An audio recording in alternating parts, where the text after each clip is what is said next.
Hey everyone, welcome to the Oasis podcast. I'm your host, Miss AJ. Thanks for tuning in. An oasis is something that provides refuge, relief, or pleasant contrast, and that is exactly what you can find tuning into the Oasis podcast. This will be a space where I and special guests will be cultivating intentional and honest conversations about life's journey. So what are you waiting for? Subscribe now.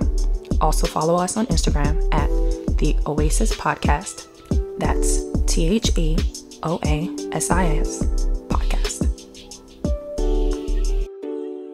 Hey y'all, it's me again. Thank you for joining me again on this solo episode. Another one of things I've learned to be true. Dropping another truth moment with you all. And this truth moment is learn to let go in peace. And this was the title for episode 30, Patty and I. But this really has resonated with me on so many levels. And dealing with so much shit that I've been dealing with these past few months. But not all bad. But I say this phrase, let go in peace, and why it's been so impactful and important for me. Because one, you gotta learn to let go. And I know that we hear that shit all the time. Oh, you gotta let it go. You can't control it, etc., etc. And it's true. All that is true. And I'm a huge believer in letting things go that no longer serve you, letting things go that's not good for you, right? But I think the essential piece of that phrasing is letting go in peace. And the peace part is the part that I think is extremely essential. For me, in my experience, I realized that, yeah, I have learned to let go. And listen here, it's like that Sam Smith song, Way Too Good at Goodbyes, I think it's called. Sis know how to let go, okay? But that song is not healthy at all, okay? And so therefore, in me letting go, in the times that I have let go have been out of resentment, out of anger, out of hurt, out of pain. But more recently, I have learned to let go in peace. And what that looks like is really knowing that the decision you've made is the right one for you, right? Your mind agrees, your heart agrees, your spirit agrees. And therefore, there's no feeling of what if, right? There's no feeling of regret. There's no feeling of wanting to run back or wanting to grab back onto the thing that you had just let go. And when I tell you, you let go in peace, how it's a very amazing feeling, right? You don't have that weight of, oh man, did I do that? Was that the right thing to do? But also how God, the universe, spirit shows you after the fact how you made the right decision. And I've made a few decisions these past few months, including my past breakup, where I was at peace when I made them, or I got to a point of peace and I was able to let go. And in the time following, every time I was, asked maybe a question about the situation, prompted, I read something, or just something could have incited a thought about the person, the place, the thing, whatever, the relationship. And I was kind of in a space of question of, do you regret that? Or do you feel bad about that? I could always answer no. Quick, easy, no anxiety, no fluster, no flip of the stomach, nothing. And it was like, no, I don't regret that. That was the best decision I could have made. And I'm sharing this episode with you because I've talked about my spirituality. I've talked about different things, which again, there are other things that I'll speak to you guys about in regards to my spirituality. But some people might think it's whatever, it is what it is. I have a very strong connection to spirit, to God, to entities that are not human, right? That are, holier than us, better than us. And I always get answers, I always get affirmation, validation from these entities in many different ways. You know, it could be in a dream, it could be through being compelled to listen to something, reading something, going to a particular place and finding something out. It's just, it's always something of that nature. And today I came across, or rather I was compelled to listen to something, you know, of a person of my past. And while listening to it, I was just like, and this is why I am not upset. This is why I do not have any regrets about no longer having this person in my life. This is why I was able to let go in peace. And I was affirmed by the universe. And it's so odd because literally last night I dreamt this person alongside 2 other people. And again, I dream often, but I don't always remember my dream. And a lot of times I get, you know, messages in dreams, and sometimes they seem so freaking random, and then they become deja vus, and it's all kinds of weird, but whatever. Like I said, I am who I am. You know, if you believe, you understand. If you don't, that's okay. And I dreamt this particular individual, I mean, again, alongside 2 others. And, you know, one of the other individuals, I touched base with them, make sure she was good. All right. You know, we all right? Good. All right, sis. The other one, I have no plans on making contact with, but I do feel at some point they'll make contact with me, but that's a whole nother story. So the last individual, for whatever reason, I was compelled to listen to something in which they, you know, have out there, and I listened to it, and I sat there like, and this is why. This is why we're not together.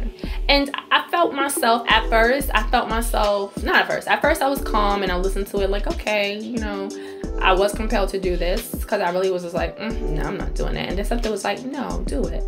And so I started listening to it, and I was just like, this is why this person has been trying to reach out to you. But then I said, this is also why you said you didn't want to speak to that person. Because you know it was going to be full of falsehoods. And now understand that I completely understand everyone has their own realities. Everyone lives in their own reality. Everyone has their own narratives. And also everyone is going to receive you differently. And so that's a truth that, you know, we all have to swallow, whether it's hard to or not. But that's a fact. And once I stated that to myself, I was able to listen, you know, through the thing I was listening to. And this individual had this narrative that was interesting, and not interesting. You can't make people see things the way that they happened, right? They're going to see them how they want to happen. But it's always particularly interesting when people essentially, and this again, this is just for the sake of trying to bring clarity to what I'm trying to say, when people take your idea and then turn it into theirs, right? So let's just say this example of you tell the person, yo, you really should get some brown boots. Like, I think you would look really nice in some brown boots. But this person's never bought brown boots before. They thought of it, but they don't really care about it. They love their black boots. They not with the shits with the brown boots. And it's like, all right, you sure? You sure you don't want? Okay, cool. You go about your business, whatever. Let's say a few months go by now. This person comes around now in brown boots. And you're like, oh shit, you went ahead and got the brown boots. And they're like, yeah. I thought about it, you know. I was like, yo. And they sit there and brandish and just bring about the idea as if it was their complete idea. And that you had not been the one to plant the seed. Now, that's not a big deal, right? If that happens to us, I'm sure to all of us at some point. And a lot of us probably just let that shit slide. And I'm one of those people. I would let it slide. It happens once or so, no problem. However, in this particular thing I was listening to with this particular individual, there were so many things that were mentioned, and this person made it seem like it was completely of their own doing, as if when we were in each other's lives that I wasn't someone who encouraged it. I wasn't someone who planted the seed for it. I wasn't someone who really supported the idea and pushed them. They made it seem like it was completely their thing. Okay, no problema. And it wasn't once, it wasn't twice. This happened several times throughout the recording, but even, you know, when we were in each other's lives. So that was another validation of this is why. This is why you don't pour too much of yourself into other people. One, they're going to disclaim and completely refute the fact that you had a role, because it helps build their narrative. But two, the energy in which you're pouring into someone else, especially when they're not ready for it, is wasted energy, because that's energy you could have put into yourself. And always pick self over others. And I know that sounds however you want it to sound. Some people be like, oh my God, that's so selfish. And you know what? You've been wired to think that way. I do not think that way anymore. I have in the past, but I learned that is maybe a societal thing. I don't know, but that is something that I think that we have, some of us, and I think women especially, have been indoctrinated to think, right? Oh, you have to think about other people. Oh my God, thinking about yourself first, you're selfish. But the fact of the matter is, if you don't think about you, who's gonna think about you? If you're constantly pouring your energy into other people, when are you gonna have energy for yourself? And the fact of the matter is, though you shouldn't do things to be recognized, right? But the fact of the matter is, you're gonna sit there and pour your last into someone else, and when they're good and ready and they're stable and on their feet, they're gonna say they got up there by themselves. And that was what happened with this particular individual. And the thing about letting go in peace is it's beautiful. It's not something that's easy to do though, but it's something that is learned. Is that it doesn't start when it's time to let go. It starts while you're in this dynamic. And in understanding yourself really well, but in understanding that things can turn out in ways you don't want. You can be hurt. You can be taken advantage of. You cannot even be remembered, right? You may not ever get your due credit. But you own that, you accept that, and still do good for the other person. That I know sounds weird, but that is also part of letting go in peace. Because once you're doing things with your whole heart and you're not doing things with fear of, oh, if we end, this is what's gonna happen. When it's time to let go, because everything has its time and its season, you can actually let go in peace and not hold regret, not hold anger, not hold resentment. And so while I was listening to this thing, I ain't gonna lie to you guys, I had a quick moment of, ooh, this mother. But then I just laughed and I said, ooh, this mother.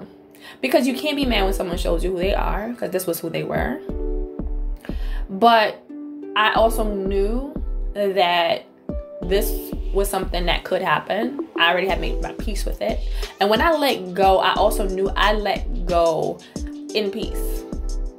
I know, and this is why it's important to know yourself. I know me. I know what I bring to the table. I know my strengths, right? I know, and I'm very privy on my weaknesses. But I'm an individual that brings life to anything. And it's not for me to gloat about. It's not for me to say, to get credit. And so I was able to say, no, we're not going to do that. We're not going to sit and be like, oh, I'm going to say something. We're not going to do that. And I just said, God bless them. I wish them the best. God bless them. Because literally that was my prayer the whole time we were together. And then when we decided to exit each other's lives. And if that's what this person needs to get themselves to where they need to get, I'm happy. And I'm okay with that. And I decided to record this, especially in this moment, because I felt like that tied in perfectly to learning to let go in peace. And that could be a person, that could be a thing, that could be a job, that could be a friendship, that could be anything, honestly. And we have to start to learn to let go in peace before the time is ready to let go, if that makes sense, right? We have to understand that everything has its time and its place. Everything has its season. And if we are in the moment and we accept and experience things as they are, as they're happening, and owning up to the fact and realizing and accepting that, you know what? This thing can be taken away from me at any point. You know what? I may take an L here. You know what? I may not get the result that I may want or expect, but understand it's going to happen exactly how it needs to happen. When the time comes, when the season is over, when that thing no longer serves your life, because we also have to understand not every loss is a loss. Not every rejection is a loss, right? So when that thing is removed from your life, that we can hold and sit in that space and let it go in peace. For this episode's Connection Corner, I leave you with a post from Spirit World. It reads, "Someday you will see that it wasn't falling apart. It was actually falling into place." Thank you for joining me. Thank you for tuning into this week's episode of the Oasis podcast. I hope you were able to find something that resonated with you on your journey. Don't forget to subscribe, share this episode, and like us on Instagram at the Oasis podcast. If you have any questions or comments, direct message us on Instagram or email us at ajsoasis@gmail.com. Again, that's AAYJAYSOASIS@gmail.com.